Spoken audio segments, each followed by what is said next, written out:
कभी सोचा है कि हम लोग जानते बूझते हुए भी अक्सर वही फैसले क्यों ले लेते हैं जो हमारे लिए सही नहीं है? आज हम इसी गुत्थी को सुलझाने की कोशिश करेंगे, जानेंगे कि आखिर हमारे दिमाग के अंदर चलता क्या है। तो चलिए शुरू करते हैं ये दिलचस्प पड़ताल। ये एक ऐसा सवाल है जो हम सब ने कभी ना कभी खुद से जरूर पूछा होगा, है ना? चाहे वो देर रात तक जागना हो या फिर कोई ऐसी चीज खरीद लेना जिसकी हमें बिल्कुल भी जरूरत नहीं थी। आखिर ऐसा होता क्यों है?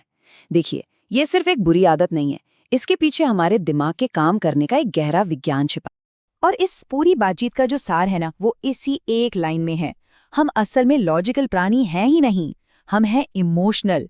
हम पहले महसूस करते हैं, फिर उस एहसास के आधार पर फैसला ले लेते हैं, और उसके बाद हमारा दिमाग उस फैसले को सही साबित करने के लिए तर्क ढूंढने में लग जाता है। मतलब हम तर्क से फैसले नहीं लेते, बल्कि अपने फैसलों को तर्क से सही ठहराते हैं। तो सबसे पहले ये समझना जरूरी है कि ये अतार्किक फैसला या इलॉजिकल डिसीजन होता क्या है। ये सिर्फ एक बुरा फैसला नहीं है, इसके पीछे एक पूरी साइकोलॉजिकल प्रक्रिया काम कर रही होती है। तो देखिए, इसके ना 3 मुख्य पहलू हैं।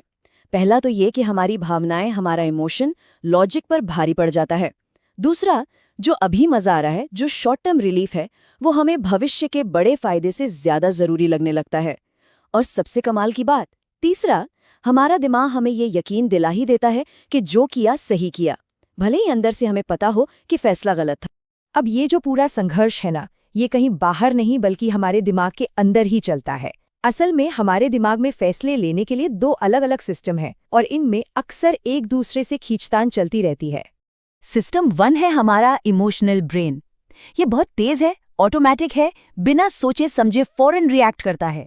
और वहीं दूसरी तरफ है सिस्टम 2, हमारा लॉजिकल ब्रेन। ये धीमा है, सोच समझकर विश्लेषण करके काम करता है, और इसमें काफी एनर्जी भी लगती है। इसे ऐसे समझ लीजिए कि एक ड्राइवर बहुत तेज और इम्पल्सिव है और दूसरा एकदम शांत और सावधान। और अब जो आंकड़ा सामने आ रहा है वो सच में हैरान करने वाला है। पता है कितना? लगभग 90%। जी हाँ, 90%।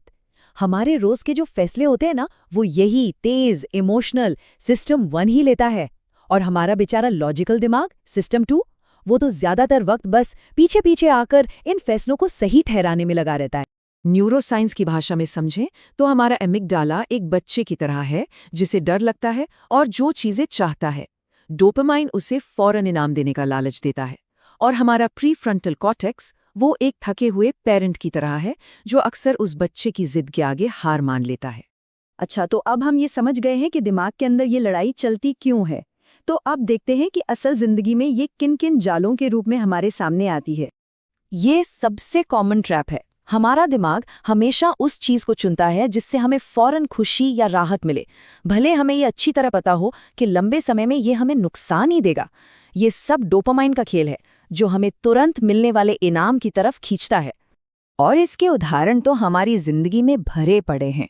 हेल्दी खाने की जगह एक और पीस पिज्जा खा लेना, जरूरी काम को कल पर टाल देना, या फिर किसी ऐसे रिश्ते में फंसे रहना जो हमें अंदर ही अंदर खोखला कर रहा है, सिर्फ इसलिए क्योंकि अकेलेपन से डर लगता है। ये सब इसी जाल का नतीजा है। दूसरा बड़ा जाल है संक कॉस्ट फेलिसी। इसका मतलब है किसी डूबते हुए जहाज पर सिर्फ इसीलिए बने रहना क्योंकि हमने उसमें बहुत कुछ लगा दिया है, चाहे वो समय हो, पैसा हो या हमारी भावनाएं। ये आवाज हम सबके दिमाग में कभी न कभी जरूर गूंजती है। हम ये मानना ही नहीं चाहते कि हमारा लगाया हुआ समय या पैसा बर्बाद हो गया, और इसी वजह से हम और ज्यादा निवेश करते रहते हैं और खुद को एक बड़े नुकसान की तरफ धकेलते जाते हैं। ये हमें कहाँ नहीं दिखता। एक ऐसे बिजनेस में पैसा लगाते रहना जो साफ साफ डूब रहा है, एक टूटे हुए रिश्ते को खींचते रहना, या फिर एक ऐसी नौकरी में फंसे रहना जिससे हमें नफरत है सिर्फ इसलिए क्योंकि उस पर कई साल लगा दिए हैं। देखिए, 1 या 2 बार ऐसे फैसले लेना शायद कोई बड़ी बात ना हो, लेकिन जब ये एक पैटर्न बन जाता है ना, तो इसके नतीजे बहुत गंभीर हो सकते हैं। चलिए देखते हैं कि ये हमारी जिंदगी पर कैसे असर डालता है। इसका नतीजा होता है पछतावा। जिंदगी में एक ठहराव सा आ जाता है, और सबसे खतरनाक बात, हमारा खुद पर से भरोसा उठने लगता है। जब हम बार बार खुद को ही निराश करते हैं तो हम अपने ही फैसलों पर शक करने लगते हैं, और ये एक ऐसा चक्कर है जिससे बाहर निकलना बहुत मुश्किल हो जाता है। तो क्या इसका कोई हल नहीं है? नहीं, ऐसा बिल्कुल भी नहीं है। अच्छी खबर ये है कि हम अपने लॉजिकल दिमाग को ट्रेनिंग दे सकते हैं, उसे इतना मजबूत बना सकते हैं कि वो भावनाओं के इस तूफान में भी हमें सही रास्ता दिखा सके। तो सवाल ये है कि इससे बचें कैसे? देखिए, 4 बहुत ही प्रैक्टिकल कदम हैं। पहला है द डिले टेक्निक, मतलब थोड़ा रुक जाइए, भावनाओं के गुब्बारे को शांत होने का मौका दीजिए। दूसरा, लिखिए। जी हाँ, उसे कागज पर उतारिए। लिखने से ना लॉजिक एकदम साफ साफ दिखने लगता है। तीसरा, सबसे बुरे सिनेरियो के बारे में सोचिए, अपने डर का सामना कीजिए। आप पाएंगे कि ज्यादातर डर हकीकत से कहीं ज्यादा बड़े होते हैं। और आखिर में चौथा कदम, लॉन्ग टर्म नजरिए से देखिए। बस खुद से एक सवाल पूछिए, आज के इस फैसले का 5 साल बाद मेरी जिंदगी पर क्या असर पड़ेगा? तो इस पूरी चर्चा का निचोड़ क्या है?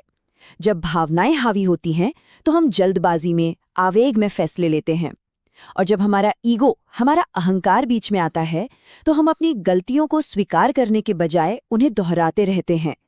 ये एक सीधा सा कारण और परिणाम का रिश्ता है। और अंत में सबसे जरूरी बात जो याद रखनी है वो ये है, हमारा मकसद भावनाओं को खत्म करना नहीं है, वो तो हमें इंसान बनाती हैं।